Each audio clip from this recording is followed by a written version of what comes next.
So this would be a pre-recorded lesson for Isaac Asimov's short story Rain, Rain, Go Away. And Isaac Asimov was alive 1920 to 1992, and you may know him if you've seen the movie I, Robot with Will Smith. Isaac Asimov wrote the novel that book was based on. He also wrote the Three Laws of Robotics. So a lot of his stories usually have to do robot themes, but this one is a little different. Still in the science fiction genre though. So if you would like to follow along here, you can find this literary chart in the description in the lesson description video description, and go along with it here. And then I will have some of our notes that we can discuss. And our main goal, we want to identify a central idea here, and we can discuss how a literary element or device developed our chosen central idea. And these would be some questions. So we're looking at foreshadowing, symbolism. We can make a lot of different things into symbols here. And how we use as a setting to build the tension and create this mood of suspense. So if you've read Rain, Rain, Go Away, we meet Lillian Wright, our protagonist. Our story is going to be narrated in the third person. So there's lots of dialogue here in our exposition. We learn that Lillian is maybe a bit overly concerned with her neighbors, the Sakaras. And her husband does not seem like he even really seems to notice. Well, I've heard him. It's a version of Chinese water torture. This would have been a time where, I guess, 1950s anti-China. Well, I guess you could say we're still anti-China even today. So some sentiments there. And we learn they have a son, Tommy, and they want their son Tommy to be friends with the Sakura's child. And here's some things the wife, it's odd that I never see him go to work. And then the husband saying, no one ever sees me go to work. You stay home and write. What does he do? So we could say she's trying to get her husband into this. I don't know, because her end goal, I think we should make an effort. The neighborhood should. So she wants to befriend them. I guess, is she doing it for selfless motives, like because she truly wants these people to be part of their neighborhood? Or is she doing it because she's being, I don't know, somewhat sneaky in her ways? And also, wait, if we go back up, we'll notice stuff about these Venetian blinds. These would be the Venetian blinds. We could almost say they are a motif of the story because she's always peeking out of them. So that's basically the conflict here. Her wondering questions about the neighbors, why they're always looking up. And once the boy was playing out, she called to him, was shouting it was going to rain. I happened to hear her. Oh, no, wouldn't you know? And me with the wash line. So I heard it out, and it was broad sunlight. Oh, there were some clouds, but nothing really. So the neighbors here very concerned about rain. And then the dad's going to say, well, they're from Arizona, so it barely is supposed to rain there. Lillian came back in the living room. You could say this is the 1950s. She's wearing high heels in the house for whatever reason. And they're trying to figure out Arizona or Alabama. Tommy and his now non total recall. But if they're nervous about the weather, I guess it's Arizona. That's dad kind of, I don't know, dissing his son, saying he has non total recall. And we have, because Tommy only told me this morning, and because I must have thought I already told you, and to the absolute truth, because I thought you could just manage to drag out a normal existence, even if you never found out. So that would be him being sarcastic. So we can characterize, if we're going to go to our characters, this is now our story's exposition. So we meet our characters and our setting, get our narration here. So third person limited, primarily focused on our point of view of Lillian, her observations and thoughts. Typical 1950s house here, American suburban neighborhood, right family's home, surrounding area during a hot sunny day. And then we're going to have our characterization. We have Lillian. We could, curious, judgmental. You could say somewhat of an instigator because she's asking like, why doesn't he work? It seems like she's trying to trigger her husband to get annoyed with the Sakaras for whatever reason we don't know. George, indifferent. That just means he doesn't seem to care either way. TV obsessed. Well, it was a sports game, so you could be more specific here too. Dismisses of his wife's concerns, embodying passive suburban masculinity. I might say that's a bit of a stretch. Well, not really. If you're gonna, you could also analyze this story from like a feminist perspective, that maybe Lillian's so bored and trying to make some excitement or even conversation to have with her husband because he's kind of ignoring her. But that could be a that would be a deeper analysis of this text. And Tommy, we haven't really met him yet. So now we'll go into our rising action. George out later, coming home with books. Now you're going, now you're not doing anything tomorrow. That sounds like a statement. We're going with the Sakuras to Murphy's Park. So now we have our first event. She went over to their house, and here, I guess, she wouldn't want to spoil a chance for her boy. A mother's psychology. You could say she's being a bit manipulative here. She knew that they would hang out with her and her family if it was on the pretense that their children would have a fun day together. So, you wanted the cook's tour, but please spare me. All right, and then it was a secret to their happy marriage that Lillian paid no attention to George. Well, I guess you could say it's good, it goes both ways. So she tells him about the whole house. Now, here, affection, if we didn't know this word here, when someone does something deliberately or not purposeful. Wait, so meaning she was taking a lot of care, we could say. I asked for the drink of water, and she held the glass from the tap and poured it slowly so that not to drop fell in the sink itself. It wasn't affection. She did it so casually that I just knew she was always did it that way. And when she gave me the glass, she held it with a clean napkin. So we might not have thought that was so weird, except I definitely put foreshadowing here because I'm going to switch to our ending. Sometimes it helps to it definitely helps to have read you have to have read the whole story in order to properly identify foreshadowing, because now I'm skipping to our story's resolution. When the ending happens, they're at the park. It starts pouring rain while they're in the car. Well, it starts to almost rain, and then when they reach the house, the rain immediately starts as they're walking into their house, crossing the street. The top of their car was pounded with 100 drumsticks, and halfway to the front door, the Sakuras stopped and looked despairingly upward. Their faces blurred as the rain hit, blurred and shrank and ran together, all three shriveled, collapsing within their clothes, which sank down into three sticky, wet heaps. And while the Wright sat there, transfixed with horror, Lillian found herself unable to stop the completion of her remark. Made of sugar and afraid they would melt. So here's her beginning her remark. And then she ends up saying it, which that could kind of show us that her whole entire agenda was not genuine. If when she sees them actually, like, he could say they died. I mean, if we were going to interpret the story that they were aliens, then they are now dead, deceased aliens, because of Lillian. So I guess she could maybe have been a little bit more shocked. I mean, and that's also our ironic resolution. But now, so back to our rising action. Now we know why she was so conscious of pouring the water, because if the water touched her, she would die. And obviously, we wouldn't have known this at this part. And another, you could say, motif here is her calling the weather bureau. This would have been before the time of like iPhones and online weather. So now, another, wait, and this would have been a question on our list. Wait, they get to the park, and the dad is like a little suspicious. Well, she's saying, is that a handbag he's carrying? Now, something that is kind of an underlying theme that's not really said.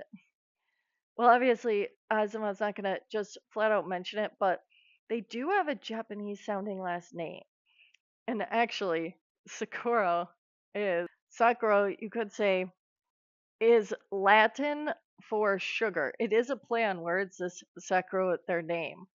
And as they're, so that we could say is some symbolism or irony. I definitely also irony. A lot of times, literary elements and devices, they can fit something that's a symbol can also kind of be a motif. Something that's a symbol can end up being ironic.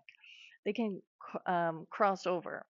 So they're paying here. Oh, so this is them hanging out. Also, they are suspicious of like almost. Well, it is weird to bring the barometer. Wait, this would be a barometer. Except they had like a different one. Wait, we would want there's it's kind of it's supposed to have a comical kind of thing to it that this family's walking around with a barometer. But I guess when we know what ends up happening, it's shocking and horrible. But the tone itself is sarcastic, lighthearted. But you could read into it more if you wanted to that they were being kind of judgmental.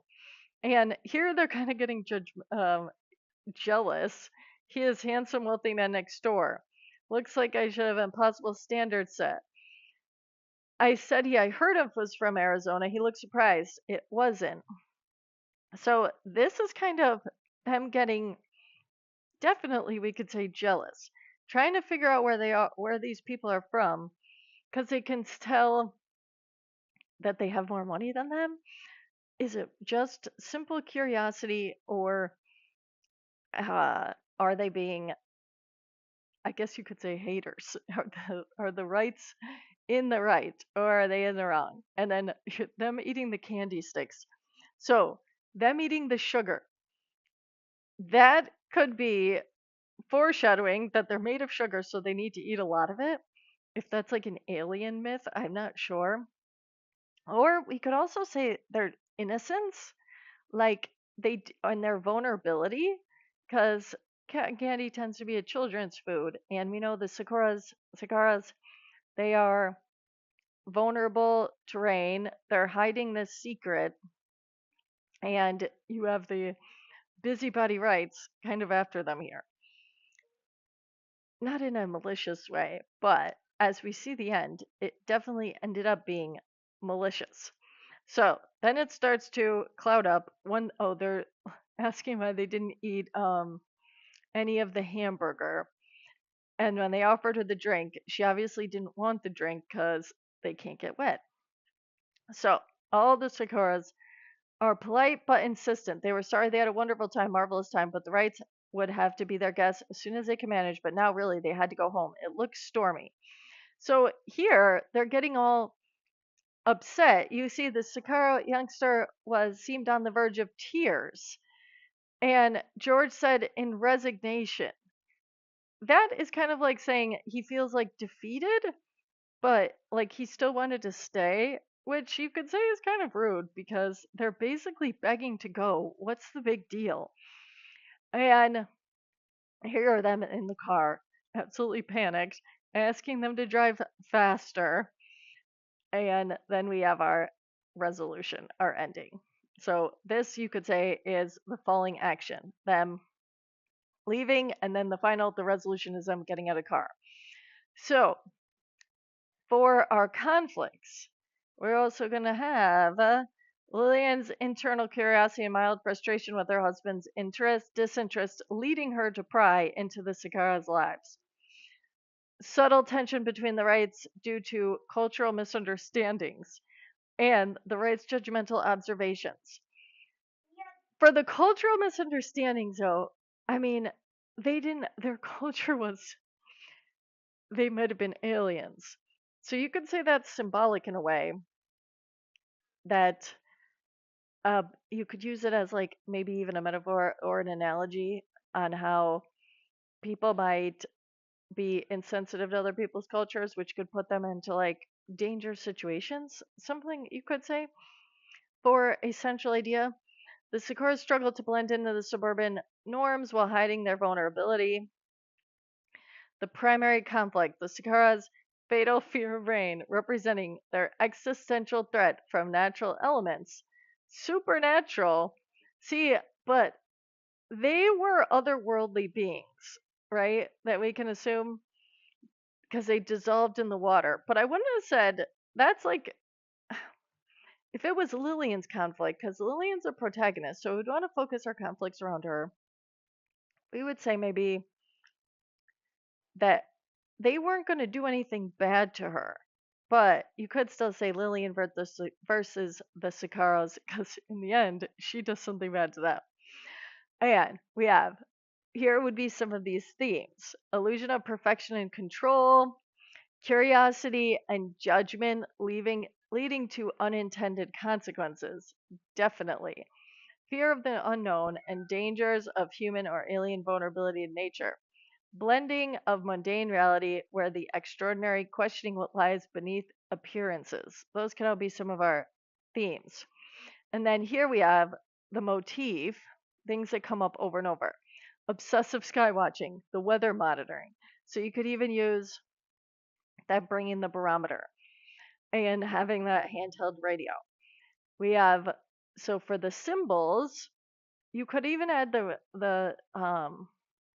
radio and the barometer symbolize their vulnerability. You could have it there too. But we could say here for the rain and the water, the destruction contrasting with its nourishing role of human represents uncontrollable natural forces disrupting artificial security. You could just say like everyday um, how accidents and things can happen anywhere, something along those lines too. And then the suburban home, illusion of safety and perfection. Or you could even say like the illusion of friendliness being a good neighbor, because in this case, we know that the Wrights were not sympathetic, I might say. I could definitely villainize the Wrights. They didn't leave when they should have left, and their reaction, I don't feel like their reaction was normal. If, like, it was almost like they're going to use this just as something that they're going to talk about. So, unknowingly hasten their exposure to the rain. This would not be, I wouldn't say it was a barbecue. It was more of some type of like fair, but we could say that. And the name in and of itself, you could say is ironic. And we could say, yeah, their quest to befriend them, they literally ends up leading to their death. All this foreshadowing, them always looking outside, calling the weather bureau. How Miss Sakura handled the glass, that would have been. And the title itself, Rain, Rain, Go Away. That was a very strange title.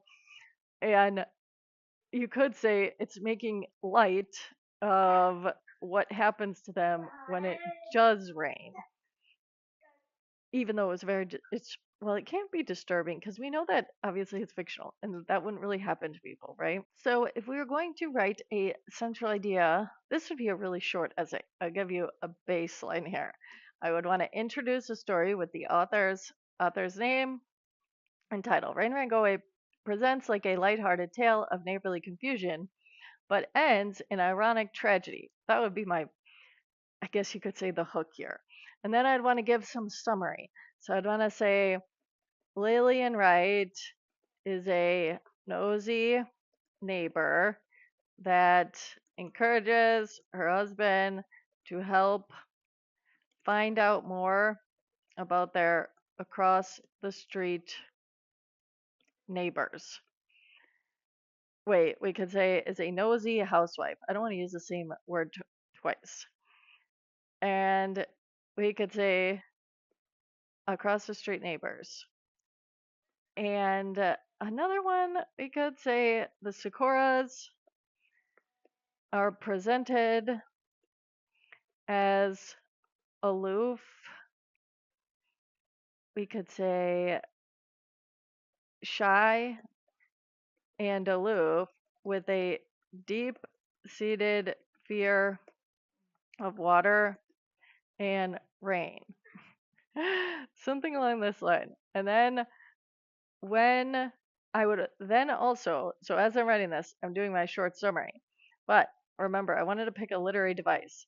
I think the literary device, I think we could use I might actually use symbolism, and then I could talk about the two symbols. I might say the Venetian blinds show, um, so the two symbols I'm going to use is the Venetian blinds and the weather barometer or their weather devices. And so for the central idea, if I'm using the Venetian blinds, I'm going to say Lillian Wright is a nosy housewife. So it ends in this tragedy. I think it's going to show the dangers. The story, or we could say the central idea, shows readers that nosy or that good intentions can be hidden in self righteous ulterior motives. So in this case, the ulterior motive is Lillian is a busybody, always peeking out her blinds because she doesn't want to maybe be present in her own life. I guess you could say this could be like, it would be maybe similar if somebody was always ignoring their family, like on social media. But this would have been pre social media days. So she's looking out the blinds. So, wait, and I will say the central idea shows readers that good intentions can be hidden in self righteous through Asimov's use of symbolism. And now in my body paragraph, I'm going to talk about the one symbol. I do have two, but I'll say the story begins with Lillian peeking out of her Venetian blinds. If I was going to use a quote, um, and there are definitely other instances where she's doing this. Adjusted the Venetian blinds carefully. We could say, and I'll give a little bit of background how this is where the husband is not paying attention to her. And then another, Lillian went back to the Venetian blinds and said, I'll simply just have to make her acquaintance. So actually, Lillian went back to the Venetian blinds. We could say the story begins with Lillian picking on her Venetian blinds, making conversation with her husband while he watches his baseball game. And we could say attempting to make, we'll say blinds, attempting to make conversation. And we could say the blinds symbolize Lillian's lack of attention from Mr. Wright because she is, we could say, wait, it symbolizes her, and wait, the blind symbolizes Lillian's lack of attention for Mr. Wright and her desire to find something in her life to fulfill her boredom. You could also say something how this is related to the setting, considering the story is set in the 1950s. Lillian would have spent the majority of her time in the home without much socializing. Something like that, we could say. And here I'm just kind of filling in with some other literary. This is obviously a very rough draft here, live writing, but I'm using my literary terms symbolizing and setting there. I could also use characterization. Because, wait, well, then I'll go here. Lillian went back to the Venetian blinds.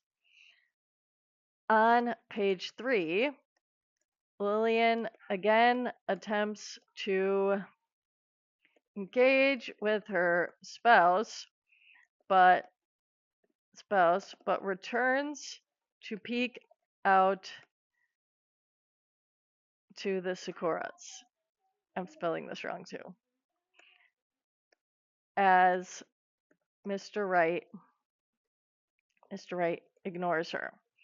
So this is referencing that part. George was looking at nothing but the TV. And this, we could then say, encourages her to go out of the house and actually step up her situation, inviting them to the park. And then that's also where we could bring in the symbolism either of the water, or I was already going to say the weather, the pocket radio, and the other weather device. So here, if this is our central idea, good intentions can be hidden in self-righteous ulterior motives. So the Venetian blinds are showing, that's showing her ulterior motive, that she's simply bored. Lillian is characterized as a judgmental, bored housewife, and the Venetian blinds symbolize her desire to find a hobby. This, and then this brings us to the second symbol. Unfortunately for the Sakuras, Lillian's intentions were not out. We could say Lillian did not invite them. Unfortunately for the Sakuras, Lillian did not invite them on an outing because of her genuine, we could say, genuine interest in friendship, but rather out of a meddling, we could say, a meddling motivation, but rather out of a meddling mindset, something like this. And then that we could say is symbolized by their, we could here. So now I can say, let me make sure I'm spelling the name right too. The Sicaros. I think I've spelled it differently every time. The Sicaros. All right, here we go. The Sicaros. Wait. So the Sicaro family brings along a barometer and a handheld radio so they can constantly keep tabs on the weather. It is obvious to readers that rain is a serious concern for the family, but the Wrights brush off their concerns. We could say the symbolism shows the Wrights' lack of concern. Like they truly didn't want to be these people's friends. If they wanted to be real friends with these people, they would have shown more, not so much interest, but at least taken these people's concerns seriously. They end up so indifferent that they don't even really seem to care in the end when these people, well, they weren't people, but they die. So for this, we could maybe say, in the stories, I don't want to start every sentence with the. What can we say here? Unfortunately for Sturko, Lynn did not invite them on outing because of her genuine interest and friendship, but rather out of a meddling mindset. The Scarrow family brings along a barometer and handheld radio so they can constantly keep tabs on the weather. It is obvious to readers that rain is a serious concern for the family, but the Wrights brush off their concerns. This shows readers that Lillian's motivations were simply based off of her own suspicious, busybody ways. Something about her being suspicious only based off her own, she's looking for something, her own need to find entertainment in her mundane life.